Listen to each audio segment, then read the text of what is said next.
6 News presents Veterans Voices, honoring those who serve. Thank you for joining us. I'm Sherry Jones. Tonight we remember our nation's heroes, those who fought, and many who died to protect the freedoms we all enjoy today. Throughout our show, we'll be here for you to tell you about memorials, stories, and from several veterans themselves who have dedicated their lives to the service of our country. Our first story tonight is told to us by news reporter Veronica Gabriel. She had the chance to meet 2 Vietnam War veterans whose friendship started during an incredible fight for survival. She joins us now in studio with their story. Veronica? Mike Bongard and Dwayne Garver started off as strangers, but it's the way they met in one heroic action that changed both of their lives forever. There's some balls over there we can get. They were brothers in combat. Here we go. But now they're rivals on the golf course. Don't let me outdrive you. With each swing, these 2 veterans aim to honor a lifelong friendship, one that started in war. It's incredible that this guy was there and knew exactly what to do. Rapid evacuation of wounded in Vietnam has saved thousands of lives. On October 4th, 1968, Dwayne Garver was a medic assigned to the 9th Infantry Division in the Vietnam War. What you're seeing now is ABC News footage taken from that day. Garver's helicopter had been hit. He made his way to a nearby canal with enemy forces only 50 meters away. I was wounded minor, and as I advanced along the canal, I came upon a man floating face down in the water. That man was Mike Bongard. And I heard this guy screaming at me, you gotta breathe, sir. Bongard was the helicopter's aircraft commander. He was hit by a mortar, bleeding from the head. I was totally helpless at the time. My vision was completely blurred. His crew left him for dead, but Garver, known now to Bongard as Doc, thought otherwise. And he kept saying, stay with me, stay with me. I put him up against the dike and gave him mouth-to-mouth resuscitation. This is Doc holding me. They're getting ready to lift me up and throw me into the helicopter. Both men were taken to Dong Tam and were separated. Bongard later learned Garver's efforts saved his life. We were complete strangers, and here's a guy that, in essence, came to my rescue, leaving his company to rescue a foreigner. The 2 met again a few years later when Bongard sent Garver a letter thanking him for saving his life. All this was done under combat while we were being fired out, and had he not done that, I definitely wouldn't be here. Now, 50 years later, these war heroes remain close friends, competing in a golf tournament where there are only 2 players. Since 1972, we've been having this Dong Tam Invitational going back and forth, visiting each other. There's a saying, everything happens for a reason. And for these 2 brothers in combat, they believe a higher power had plans for this friendship. We are brothers in Christ. God put Dwayne on my helicopter, to bail me out, so to speak. Last year, both Garver and Bongard were honored by the state of Michigan. Garver was recognized for his heroic actions. Sherry, back to you. Veronica, thank you. And this is just the start of our journey tonight. As we continue, you'll hear more stories like that one and different ways that communities are trying to honor those who serve every day. Coming up right after the break, we'll tell you about a program in West Michigan that's working to make sure those who put their lives on the line to protect our country never die alone. We'll be right back.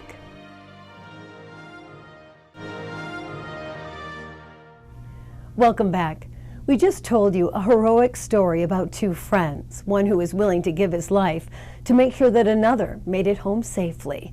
That's just one of many stories, because throughout history, countless men and women were willing to make the ultimate sacrifice, many times for people they've never even met. Unfortunately, many of those brave soldiers end up dying alone. Our next story tonight is about a program in West Michigan that's looking to make sure that doesn't happen anymore. Our sister station reporter Marley Ginter is here for you now with the details. This place is home. Army veteran Rob Truce knows just about every inch of the Grand Rapids home for veterans. This is home, and the people here have become family. And it makes me feel good because my family doesn't come to visit me. And At times I feel lonely. That's where volunteers like Kim Flores come in. You know, they gave so much for our freedom, and that's why we're here. That's why we have what we have. And these people, so many of them have no family and no friends, so we have to make sure that they're not forgotten and that they know that they're loved and cared for. We saw that this summer when word got out that no family members would attend James Kelly's funeral. The U.S. Navy veteran died less than a month shy of his 93rd birthday. He lost his wife of 40 years in the 1980s, and with no family in the area, West Michigan responded in numbers. Hey, fire!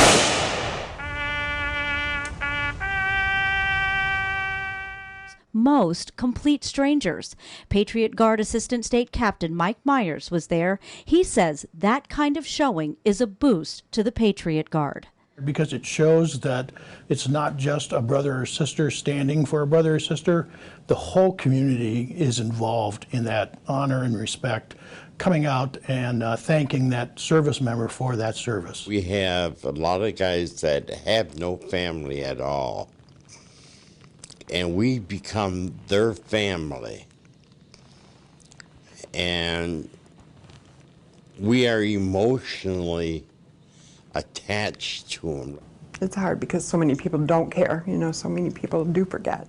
Mike Maselli will never forget. A volunteer with No Vet Dies Alone at the Home for Vets, he remembers the morning he just happened to come in early. When I got there,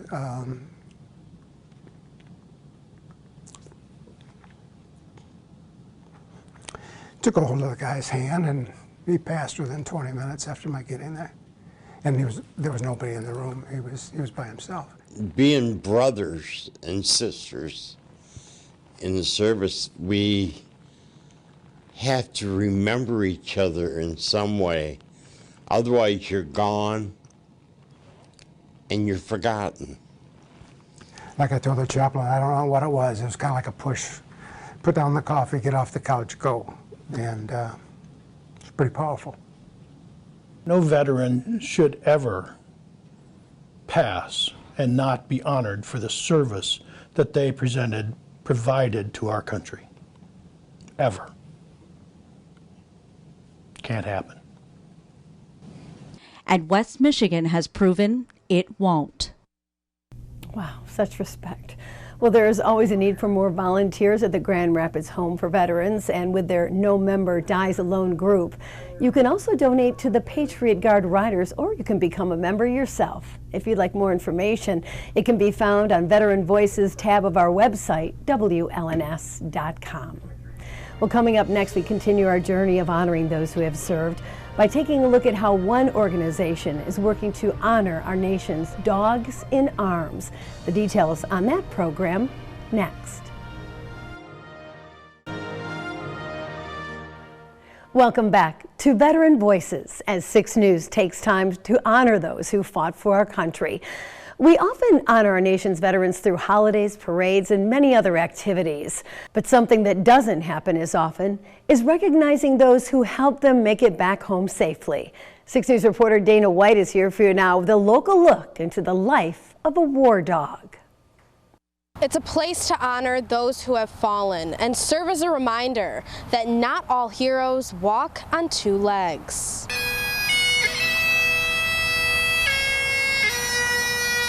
If those 4 paws are on the ground, then all our 2-legged soldiers are that much safer. Dozens of people and fellow soldiers came together last month in South Lyon to pay tribute to a one-of-a-kind war dog.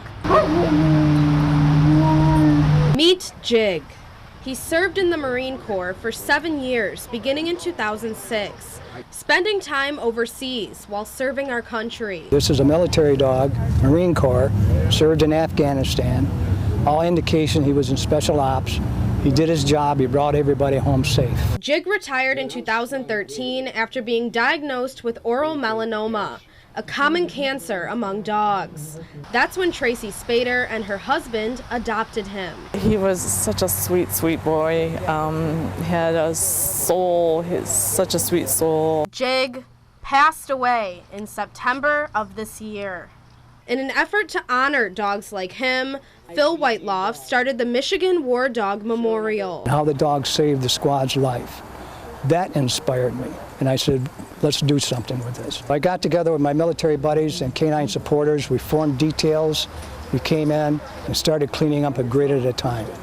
The more we did, the more people stepped up, the corporation stepped up, and we developed it into a beautiful memorial place for these dogs. Whiteloff says he's proud of the work he's done, to shine a light on something important. A lot of people, I wasn't even aware that canines have been used in the military. They started back in World War I, and they went on through. So we wanted to make sure that these dogs are recognized and that they are honored for what they do for us and the lives they save. That number of lives is much higher than many would think. When you start going back into history and you look at some of the facts, you know, in World War II, they saved over 15,000 lives.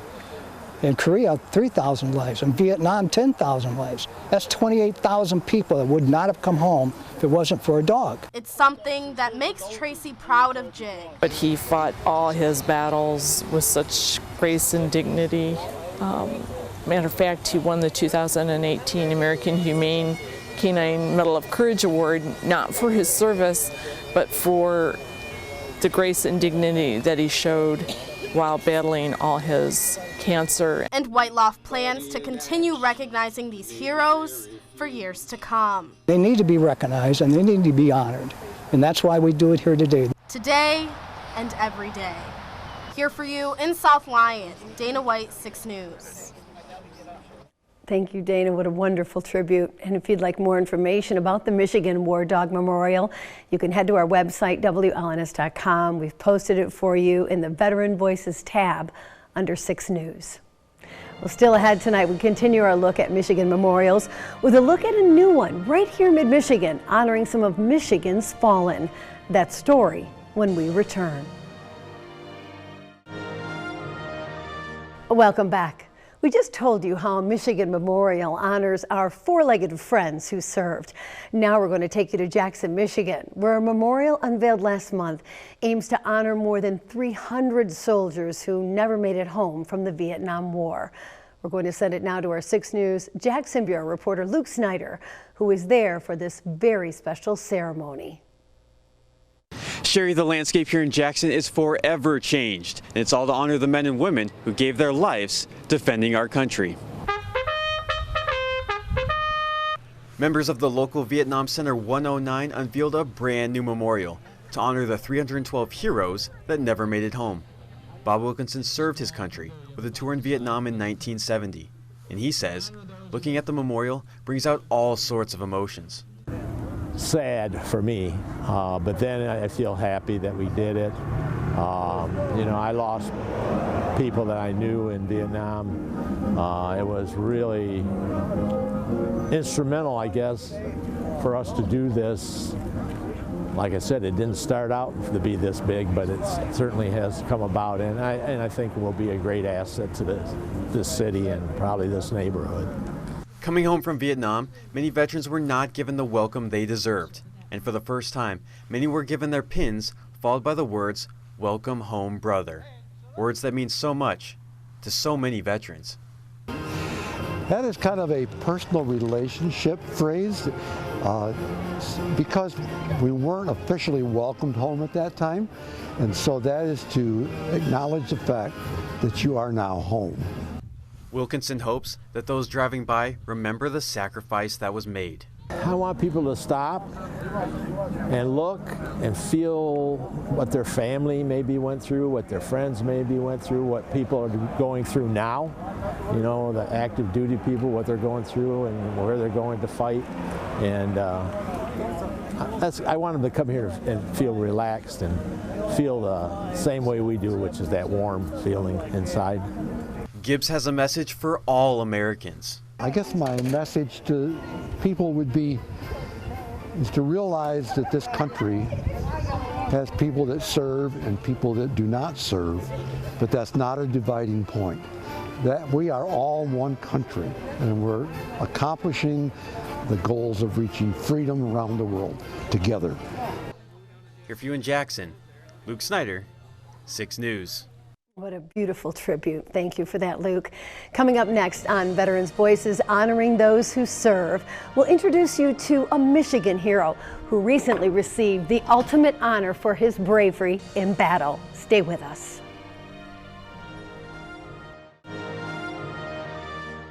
Welcome back to Veterans Voices, Honoring Those Who Serve. For our final piece tonight, I'm joined by Jorma Duran, who 2 years ago sat down with the South Haven native and Vietnam War veteran James McCloughan, who back in July of 2017 was given the nation's highest military award, the Medal of Honor. Yeah, that's right, Sherry. I had the honor of sitting down with James McCloughan, and he told me a story I'll never forget. He saved 10 lives after his platoon was ambushed by a larger North Vietnamese force, ignoring his own safety to bring his fellow soldiers home. On July 31st, Michiganian James McCloughan is awarded the Medal of Honor, a moment in time an old coach from South Haven says has changed his life dramatically. It's been a whirlwind, but it's also been fun, and it's been something that is kind of hard. It's so surreal. Surreal because days are much different now for this Vietnam War hero. To tens of thousands who have been connected to McCloughan over the past 40 years, he's coach, leading 133 teams in football, wrestling, and baseball, a mentor who helped people win, not the man who has seen real war, real sacrifice, real loss. Just to be standing here being interviewed by you is a real blessing within itself, because I should have been killed or captured about 5 times in the times that I went out to retrieve my fellow soldiers and bring them back into safety. Now, since being awarded the highest medal in America, his calendar is packed with speaking engagements, interviews, and honors. He answered the call of duty and served faithfully with honor, which he says is a major responsibility. I'm representing something bigger than myself, and even bigger than our company. I'm representing the highest medal in the nation, and to do that, you have to give it honor. And of course, I'm just the caretaker of this medal for the 89 men that went into that battle with me. And about that time, the 48 hours McCloughan says he's being honored for, a time that'll last with him forever. Heroically saving 10 lives after being ambushed by a larger North Vietnamese force, but also watching 13 others, many of those victims, die in his arms. He charged into kill zones to save the wounded, getting hit with shrapnel on 2 separate occasions, but nothing stopped his determination, risking his life at least 9 times to save wounded or stranded comrades. It's a time he rarely has discussed since it happened, saying guys he's coached with for years were surprised, telling him they had no idea of his past and the pain he's now being asked to talk about after keeping it hidden for so long. It is bringing out a lot of ghosts for myself and those men that fought in that battle. One of my statements says, I can't believe I'm getting an award for the 2 worst days of my life. He says there is something he's trying to change while the spotlight is shining, and that's how we all think of Vietnam War soldiers. He says he and his fellow draftees had fathers who also fought for our country in World War II, but they were welcomed back with honor, not humiliation, which still hits him hard when talking about the hurt he wishes will fade away for many he fought with. That would be the greatest thing to happen with this medal around my neck, if I can be their spokesperson and change their image to what it should be, and that is a very brave, courageous person who thought about everyone else's freedom, even the Vietnamese people. A message McCloughan hopes to continue to spread while, as he puts it, he's on this whirlwind of a ride and using what he was honored with to try and make a difference.